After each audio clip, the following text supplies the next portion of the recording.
يا منزل الآيات والفرقان بيني وبينك حرمة القرآن اشرح به صدري لمعرفة الهدى واعصم به قلبي من الشيطان. الحمد لله وكفى والصلاة والسلام على النبي المصطفى وعلى آله وأصحابه أهل الوفا ومن بهداه مقتفى. Amma ba'd.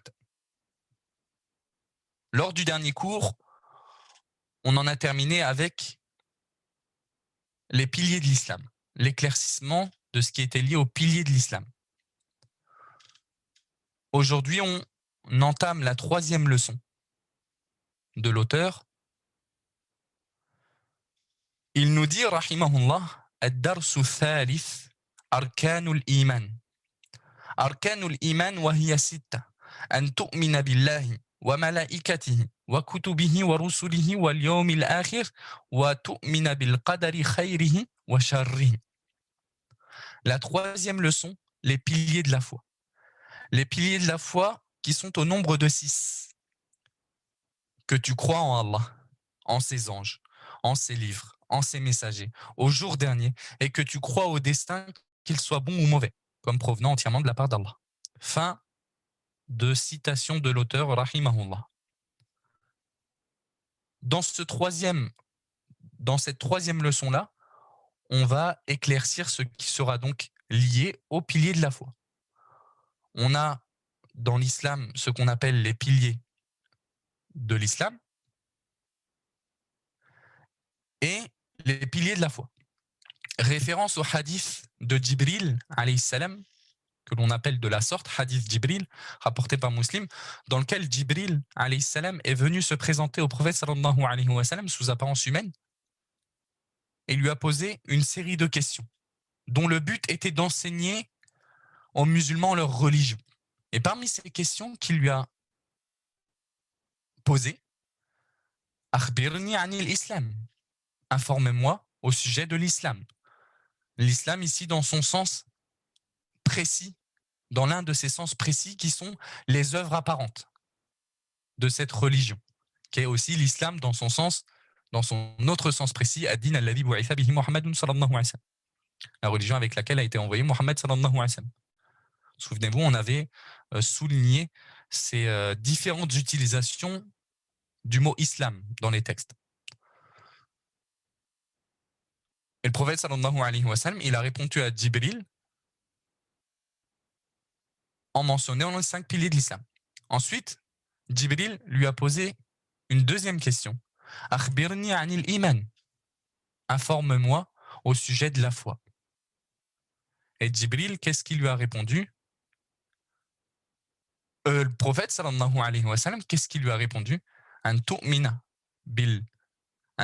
billahi wa malaikatihi wa rusulihi wa kutubihi wal yawmil akhir wa an tu'mina bil qadari khayrihi wa sharrihi. Que tu crois en Allah, en ses anges, en ses livres, en ses messagers, au jour dernier et au destin, qu'il soit bon ou mauvais. Dans ce hadith-là, on nous parle donc de la foi, du iman. Et la foi, il faut savoir qu'au même titre que le mot islam, dans les textes, il a plusieurs utilisations. Si on médite un tant soit peu, on peut remarquer ces différentes utilisations dans les textes. On voit que al-iman, au même titre que le mot islam, il a une utilisation générale et une utilisation plus précise, plus restreinte. Son utilisation générale, c'est lorsque l'iman, il a le sens de ad-din alladhi bu'itha bihi Muhammadun sallallahu alayhi wa sallam, la religion avec laquelle fut envoyé Muhammad sallallahu alayhi wa sallam. Donc cette religion, elle se fait appeler dans cette utilisation-là, elle est un synonyme du mot islam. Donc selon cette utilisation, tout croyant est forcément musulman et tout musulman est forcément croyant. Par exemple, comme dans le verset qu'on a cité à maintes reprises dans cette série de cours, innamal mu'minun alladhina إنما المؤمنون الذين آمنوا بالله ورسوله.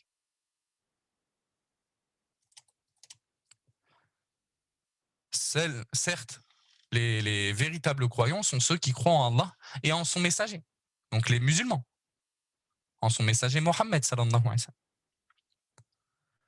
Et la foi dans ce sens-là est, comme l'a défini le Cheikh Al-Usaymi et d'autres, هو التصديق الجازم باطنا وظاهرا بالله تعبدا له بالشرع المنزل على محمد صلى الله عليه وسلم.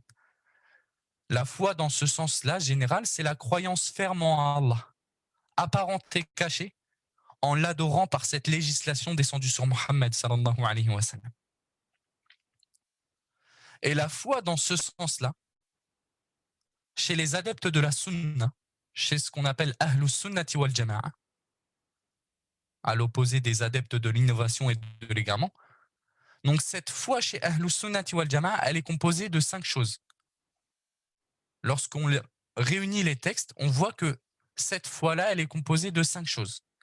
Ils te définissent la foi, dans ce sens-là, comme étant قول باللسان واعتقاد بالقلب وعمل بالجوارح يزيد بالطاعة وينقص بالمعصية. La foi chez Ahlus Sunnati wal Jama'a, ça peut être une parole sur la langue, une croyance dans le cœur, un acte dans le cœur, la crainte, l'espoir. Ce sont des actes de foi. Une croyance, pourtant, dans le cœur, mais c'est de la foi. Ça fait partie de la foi. Un acte sur les membres, la prière, ça fait partie de la foi. Ça rentre dans la foi. Elle augmente par l'obéissance. La foi, chez les adeptes de la sunna, elle augmente par l'obéissance et diminue par la désobéissance. Il y a un moyen mémotechnique plus poétique, si je puis dire, de retenir cette définition de la foi chez les adeptes de la sunna, qui repose sur ces 5 choses. C'est ce que certains ont appelé Nuniyatul Khamsa. Donc un poème dont chaque vers ou chaque point termine par la lettre Nun. Ils te disent qawlun bil lisan wa i'tiqadun bil jinan ay bil qalb wa amalun bil arkan ay bil jawarih yazidu bi ta'ati ar-rahman wa yanqusu bi ta'ati ash-shaytan. Quelle en est la preuve? Quelle est la preuve que la foi est comprise dans ces 5 choses-là? Que les actes font partie de la foi, que la croyance dans le cœur fait partie de la foi, que la foi augmente, que la foi diminue. Quelle en est la preuve? Nous, et je le rappelle régulièrement lors de nos cours, nous, on est une religion de preuve. On est une religion de preuve, on suit la preuve. Lorsque quelqu'un il nous avance quelque chose, on lui demande la preuve, afin de ne pas le suivre dans un suivi aveugle. Sans cette preuve, n'importe qui, encore une fois, est capable de prétendre n'importe quoi. Donc nous, on est une religion de preuve. Donc ces 5 points-là, ils sont prouvés dans les textes religieux, notamment dans le hadith de Abu Huraira. Le prophète sallallahu alayhi wa sallam a dit « Al-iman bid'un wa sab'un » أو قال في رواية بضع وستون شعبة فأفضلها قول لا إله إلا الله وأدناها إماطة الأذى عن الطريق والحياء شعبة من الإيمان. Le prophète sallallahu alayhi wa sallam a dit dans ce hadith, la foi est composée d'une 70aine de branches. 70aine, bid'un wa sab'un. 70aine, c'est-à-dire 70 jusqu'à 79. Dans une version 60 branches, 60aine de branches. Sa plus haute branche, la plus haute branche de la foi, est la parole « Nulle divinité ne mérite d'être adorée en dehors d'Allah ». Donc le fait de dire « La ilaha illallah », nulle divinité ne mérite d'être adorée en dehors d'Allah, est la plus haute branche de la foi. Et sa plus basse branche est le fait d'ôter, de retirer une chose nuisible du chemin. Et la pudeur est une branche de la foi. Fin de... Dans ce hadith-là, on y remarque 3 points, si ce n'est plus, parmi ces 5 points qui composent la foi chez les adeptes de la sunna et du consensus. La parole du prophète sallallahu alayhi wa sallam, sa plus haute branche est la parole. Nulle divinité ne mérite d'être adorée en dehors d'Allah, la ilaha illallah. C'est la preuve que la foi est composée de paroles. Les paroles font partie de la foi. Une parole peut faire partie de la foi. Que les paroles font partie de la foi, du coup. On voit bien dans ce hadith-là que cette parole-là, c'est une branche de la foi, qui plus est la plus haute. Sa parole, sallallahu alayhi wa sallam, sa plus basse branche est le fait d'ôter une chose nuisible du chemin, de retirer une chose nuisible du chemin. C'est une preuve que l'acte par les membres fait partie de la foi. Retirer quelque chose de nuisible du chemin, c'est un acte. Et le prophète sallallahu alayhi wa sallam, il l'a caractérisé comme étant la plus basse branche de la foi. Donc ça fait partie de la foi. Et sa parole, sallallahu alayhi wa sallam, et la pudeur est une branche de la foi, c'est une preuve que dans la foi,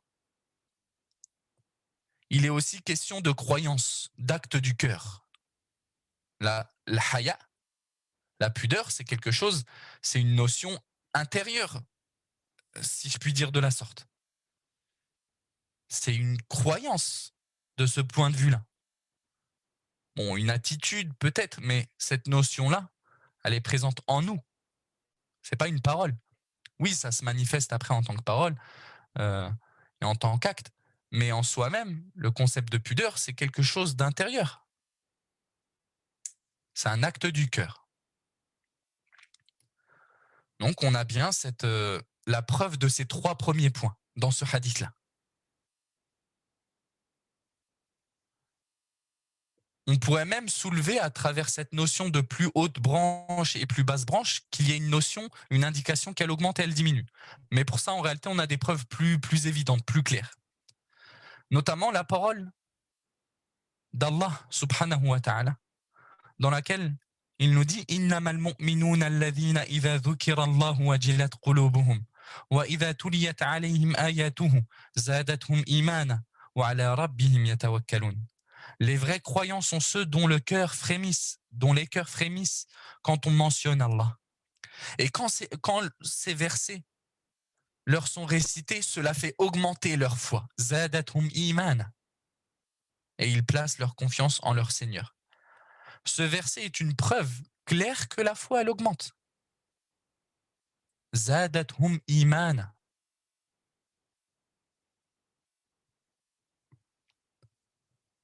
Et si la foi, elle augmente, par conséquent, par réciprocité, elle est forcément amenée à pouvoir diminuer.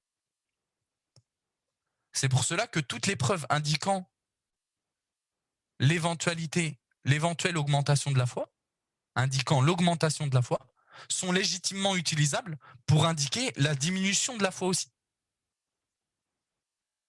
Donc on pourrait se passer de citer une preuve spécifique à la diminution de la foi. Parce qu'en citant une preuve indiquant son augmentation, par réciprocité, elle est forcément amenée à pouvoir diminuer par le contraire de cet acte-là qui fait normalement augmenter la foi.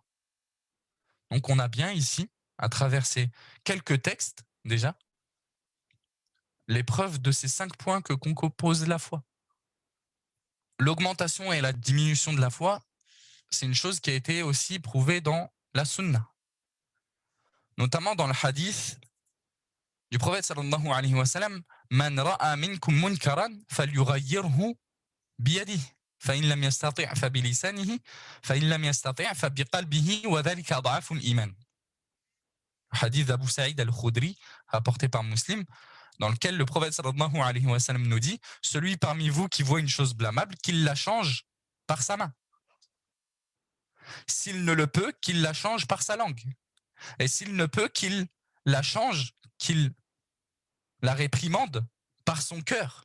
Et ceci est le plus faible degré de la foi. » Dans cette partie-là du hadith, « Wa dhalika ad'afu al-iman », on a une indication que la foi peut diminuer, peut se retrouver dans un état qui est qualifié d'être comme étant le plus faible.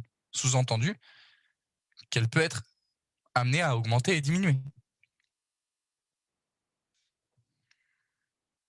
Donc, c'est prouvé dans la sunna aussi, cette augmentation et cette diminution. C'est aussi ce qu'on peut observer de manière empirique. Après avoir cité des preuves du Coran et de la sunna, on peut se permettre de citer aussi le côté empirique. C'est quoi le côté empirique? C'est par l'expérience, par ce que l'on peut observer dans notre vie de tous les jours. Chacun d'entre nous est amené à ressentir de temps à autre cette augmentation de foi qui nous motive à entreprendre plus d'œuvres, qui nous amène quelquefois, lorsqu'on entend un verset que l'on a l'habitude d'entendre, à ressentir ce que l'on n'a jamais ressenti auparavant, comme Ibn Taymiyyah rahimahullah l'a souligné. Chacun d'entre nous ressent dans sa vie de tous les jours des moments où sa foi est plus forte, où il est plus sensible à des choses auxquelles il ne l'est pas forcément habituellement, auxquelles il ne prête pas forcément cette attention habituellement. Et par inversement, d'autres fois, malheureusement, chacun d'entre nous, qu'Allah subhanahu wa ta'ala nous affermisse sur la foi, on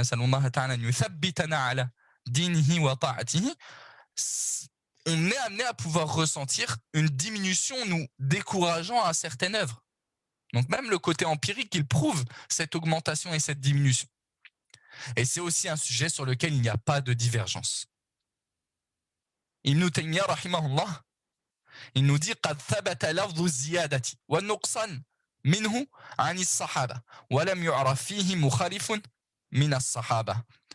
L'augmentation et la diminution de la foi fut authentiquement rapportée des compagnons. Et on ne connaît aucun contrevenant à ce sujet chez les compagnons. On ne connaît personne qui se soit opposé parmi eux à cette notion d'augmentation et de diminution de foi. Ce qui serait considéré comme ce qu'on appelle un ijma' sukuti. Donc une unanimité silencieuse. Le fait qu'un avis se propage de la part de certains compagnons et que personne ne s'y oppose, alors que cela est connu. Donc la foi, elle augmente et elle diminue. Elle augmente par exemple, l'étude de l'unicité d'Allah subhanahu wa ta'ala, et plus particulièrement le chapitre des noms et attributs. Elle augmente par la multiplication des obéissances, par le délaissement des péchés, ou même par la réflexion sur les créatures et la création. Et à contrario, elle peut être amenée à diminuer par le délaissement au contraire de l'apprentissage de l'unicité, et plus particulièrement du chapitre des noms et attributs d'Allah subhanahu wa ta'ala, par le délaissement des obéissances, par le fait de faire des péchés et le fait de ne pas méditer sur la création. La foi, elle est donc bien amenée à diminuer et augmenter. Et elle est donc bel et bien composée de ces 5 choses. C'est un sujet sur lequel il n'y a pas de divergence entre les savants de la sunna, sauf l'erreur rapportée d'Abu Hanifa, le célèbre imam parmi les 4, mort en 150 de l'Hégire, de qui il est rapporté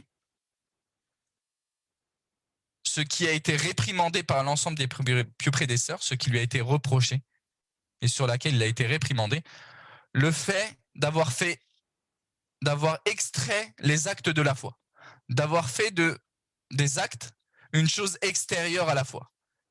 Et le fait d'avoir considéré que la foi, elle ne pouvait ni augmenter ni diminuer. Et comme je l'ai dit, il a été grandement blâmé sur cet avis.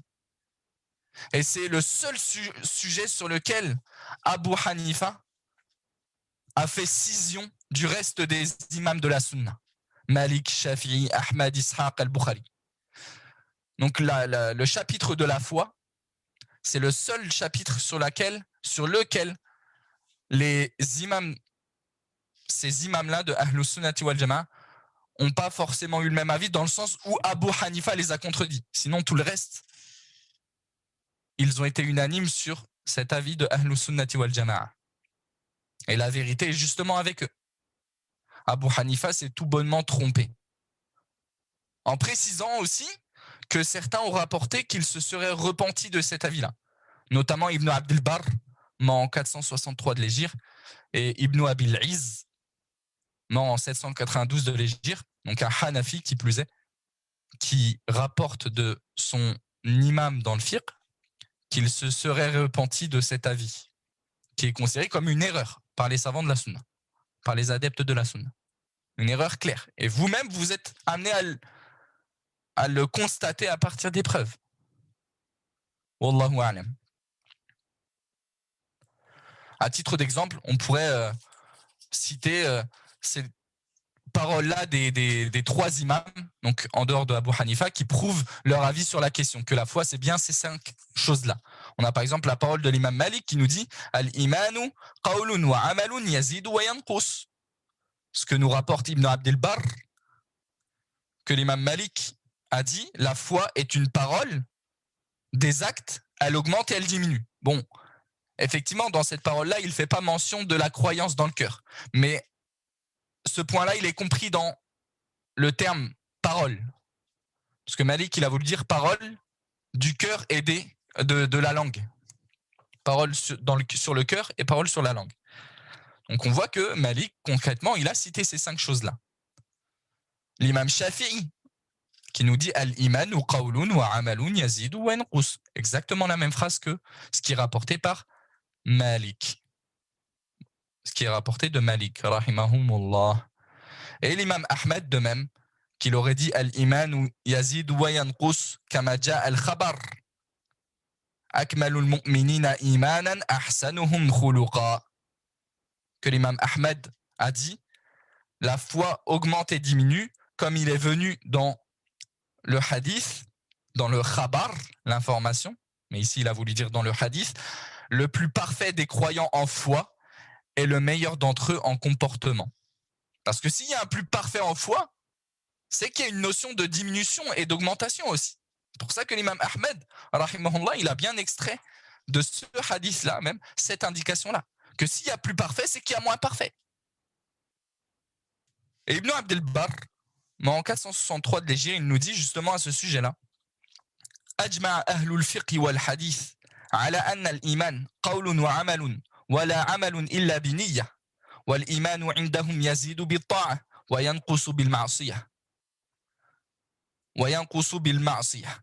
wa ta'atu kulluha indahum iman illa ma dhukira an Abi Hanifa wa ashabihi fa innahum dhahabu ila anna at-ta'at la tusamma imanan. Les savants du fiqh et du hadith sont unanimes sur le fait que la foi est une parole, par le cœur et sur la langue, et un acte, et qu'il n'y a pas d'acte sans intention. La foi chez eux augmente par l'obéissance et diminue par la désobéissance. Toutes les obéissances font pour eux partie de la foi, si ce n'est ce qui est affilié à Abu Hanifa et ses suiveurs qui ont considéré que les obéissances ne faisaient pas partie de la foi. Fin de la citation de Ibn Abdel Barr, le très célèbre savant maliki, rahimahullah, dans son livre At-Tamhid.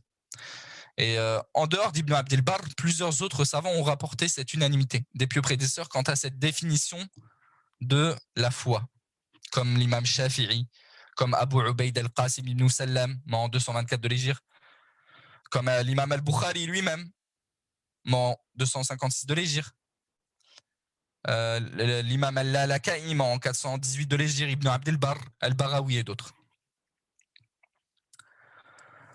Donc l'islam, la foi, elle a un sens général, et c'est celui sur lequel on s'est attardé depuis le début du cours, et un sens précis qui renvoie à al-i'tiqadat al-batina fa innaha tusamma imanan, qui renvoie aux croyances cachées, qui sont appelées iman.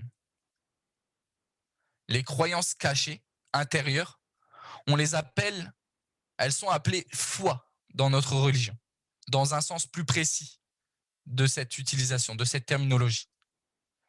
Et c'est justement ce qui a été voulu dans le hadith de Jibril. Lorsque Jibril, alayhi salam, a questionné le prophète sallallahu alayhi wa sallam sur la foi, le prophète sallallahu alayhi wa sallam, il lui a répondu quoi? Il lui a répondu que tu crois en Allah, en ses anges, en ses livres, en ses messagers, au jour dernier, et au destin, qu'il soit bon ou mauvais. Ces choses-là qui ont été citées, ce sont des croyances intérieures. ce sont des croyances intérieures. D'où le fait que la foi, comme certains savants l'ont très bien souligné, a plusieurs utilisations. Une utilisation qui, dans certains textes, qui concrètement revient au sens du musulman, de l'islam, dans son sens général aussi. Donc la religion avec laquelle Mohammed sallallahu alayhi wa sallam a été envoyé. Donc dans plusieurs textes, on voit cette utilisation large du mot croyant, qui serait synonyme du mot musulman, qu'un croyant c'est un musulman, et pas autrement. Et une utilisation plus précise qui renverrait donc à ses croyances intérieures. Et c'est ce sens-là aussi qui est désiré lorsque la foi elle est mentionnée avec l'islam et l'ihsan. Donc, lorsque la foi elle n'est pas mentionnée toute seule, si vous préférez. Elle est mentionnée avec l'islam. Comme dans ce hadith de Jibril. Premièrement, il a questionné sur l'islam, et après il a questionné sur la foi, l'iman, et après il a questionné sur l'ihsan, la bienfaisance, la perfection. Et c'est ce sens-là de la foi que l'on va traiter dans les piliers de la foi. Avec ces 6 piliers. Et la preuve concernant ces 6 piliers réside dans la parole d'Allah subhanahu wa ta'ala. ليس البر أن تولوا وجوهكم قبل المشرق والمغرب ولكن البر من آمن بالله واليوم الآخر والملائكة والكتاب والنبيين.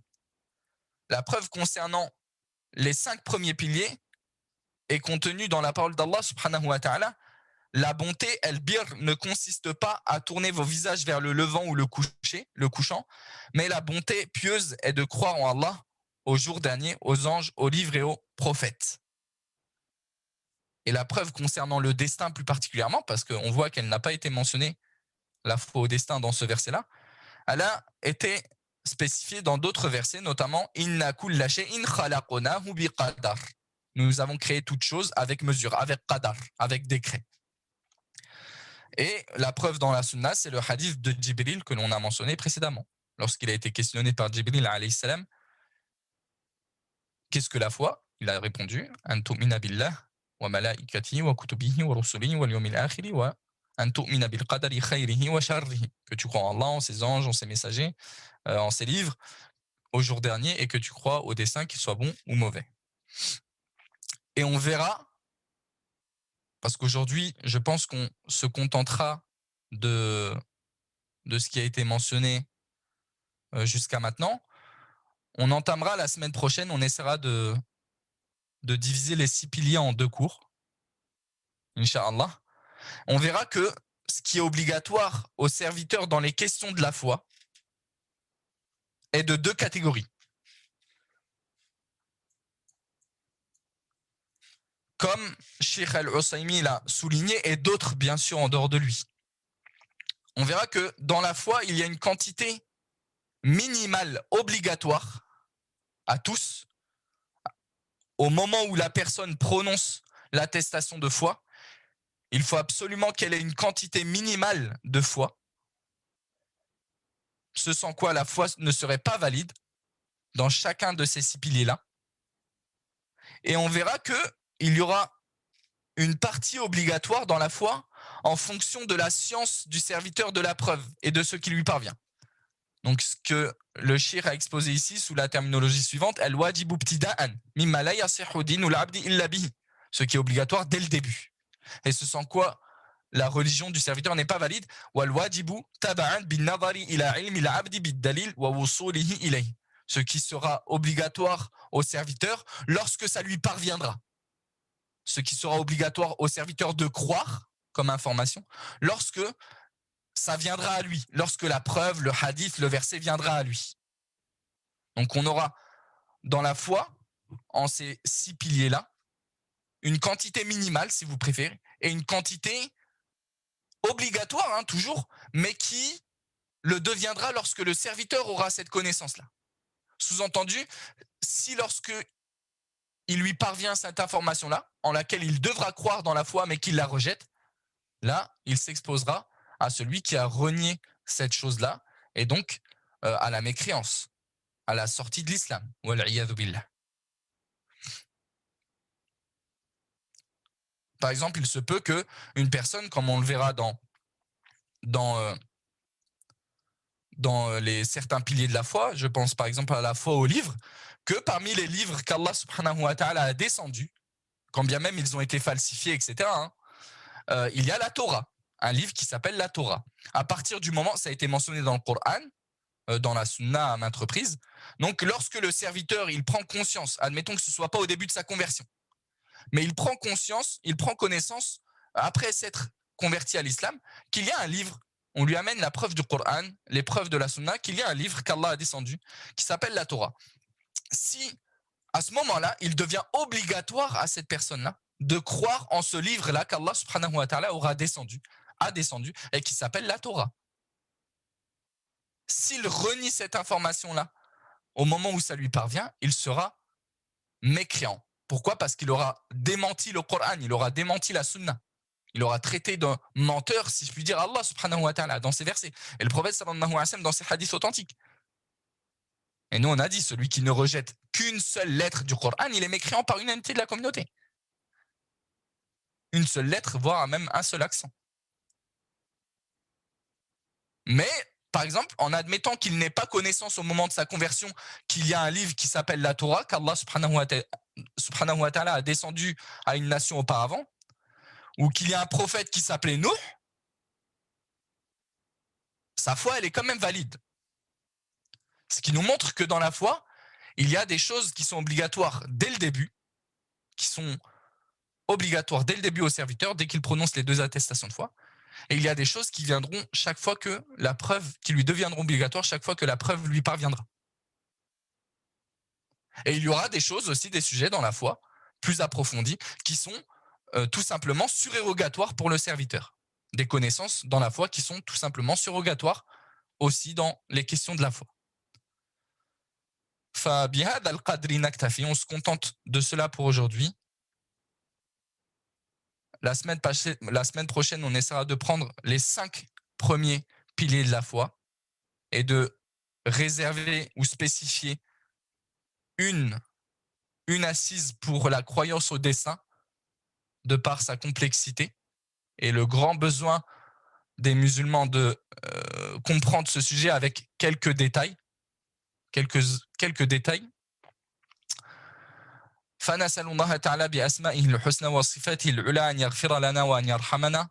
اللهم فقهنا في الدين، اللهم اجعلنا مفاتيح للخير مغاليق للشر، اللهم اجعلنا من المخلصين، اللهم وفقنا في القول والعمل، اللهم اجعلنا من المتقين إماما، اللهم ثبتنا على دينك يا مقلب القلوب ثبت قلوبنا على دينك يا مصرف القلوب ثبت قلوبنا على طاعتك. وسبحانك اللهم وبحمدك أشهد أن لا إله إلا أنت أستغفرك وأتوب إليك وصلى الله وسلم على نبينا محمد وعلى آله وأصحابه أجمعين.